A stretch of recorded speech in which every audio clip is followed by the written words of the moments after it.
Hello everybody, my name is Rachel and welcome to my channel Kalanati. Today I want to talk about the first issue of Samovar because I've read it. It was really good and I'm kind of abuzz about this magazine now. Samovar is a new quarterly magazine dedicated to publishing translated speculative fiction, stories in both the original language and in the English translation.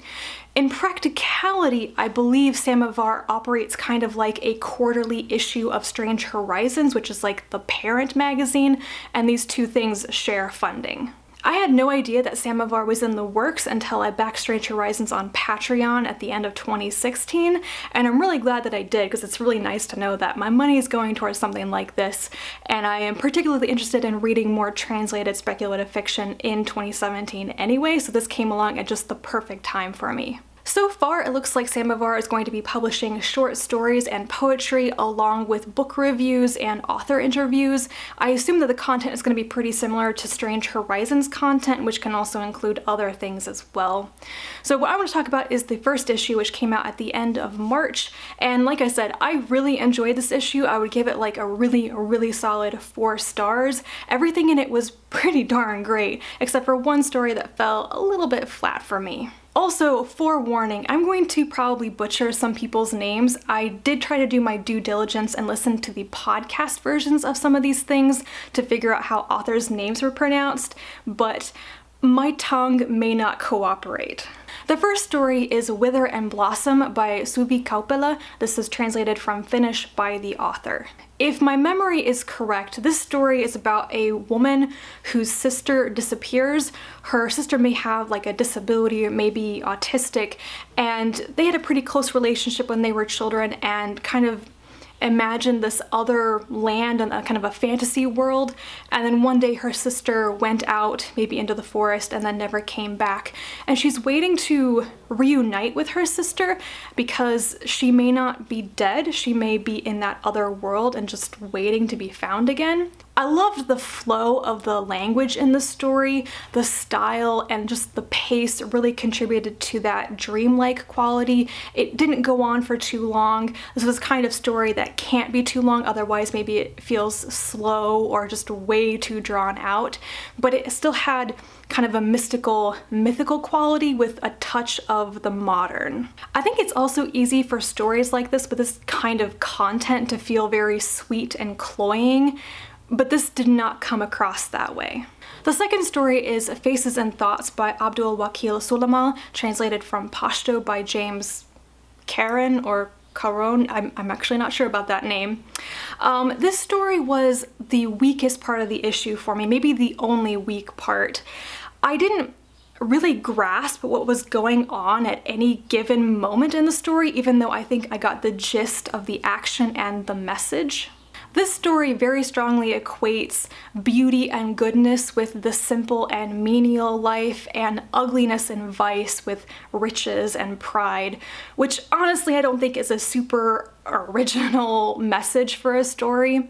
Even though I didn't quite think it was original, it did have a couple of saving graces, mainly that I think the writing and the style were quite good. In particular, I felt like the story was told like a fable, which does help elevate that rather unoriginal message.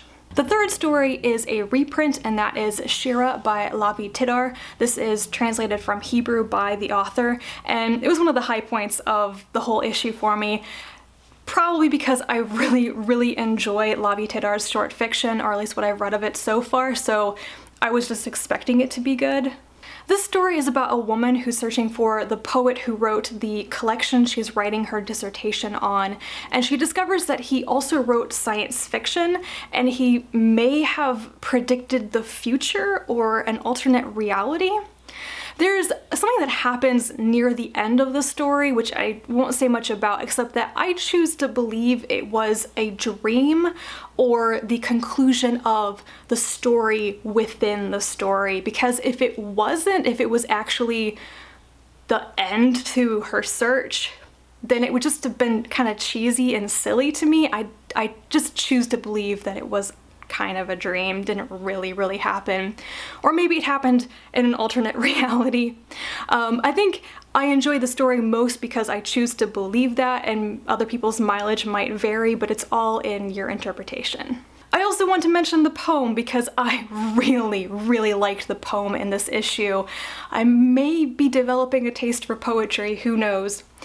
This poem is called Celestial Nirvana, written by the Curiosity rover upon landing on Mars, by Ko-Hua Chen, translated from Chinese by Annie Sheng. I love this. I mean, if you enjoy science fiction, if you've read maybe a lot of books that are set on Mars, or if you just have a fondness for the Curiosity rover, I would say read this poem.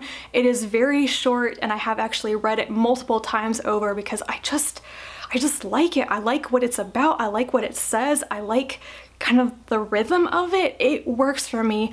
And I regret not having much experience with poetry or like the vocabulary to describe what I like about it, just that it worked for me. The final piece in this first issue of Samovar is Rachel Cordasco's review of Orbital Cloud by Taiyo Fuji. I think her review is very good, and I recommend reading that if you're interested in Orbital Cloud. And you know that I liked the book because I recently did my own review of it.